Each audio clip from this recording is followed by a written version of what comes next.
This video is brought to you by Miniature Market. Thousands of board games, discounted prices, miniaturemarket.com. In Fantasy Baseball, you're trying to win different games throughout the weeks and over different months to get to the World Series. Each week, you're trying to win the amount of wins on this card by having the most of something, like RBIs and stolen bases. And you'll do this by secretly programming all 4 characters for that week. Will you try to win the week to get the wins? Or will you try to just go up the stat track by the different colors?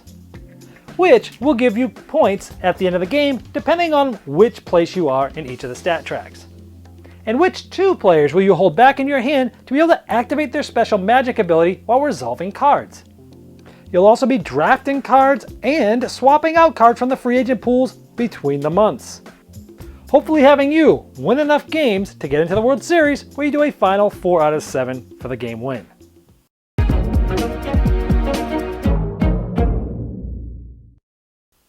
Hello my friends, it's the Game Boy Geek here. Fantasy Baseball takes baseball and puts a cool theme around it like fantasy baseball with fantasy characters, and it's just really cool.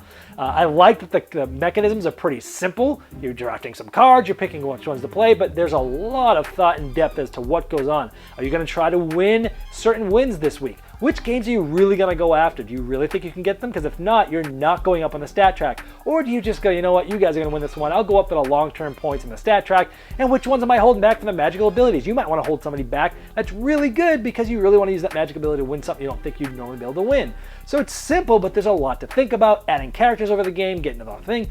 The production is great. The World Series is fun. Overall, it's a great game. You don't need to know anything about baseball to play this game. It's literally just matching up icons. So great job here. One I can definitely recommend if you like drafting cards and playing certain cards like that and messing people over with take that magical abilities, and that's Fantasy Baseball. This video was sponsored by Miniature Market's Review Corner. The Review Corner features podcasts, video, and written game reviews by gamers for gamers. Miniature Market, the online gaming superstore. Thousands of board games, discounted prices. Check them out at miniaturemarket.com.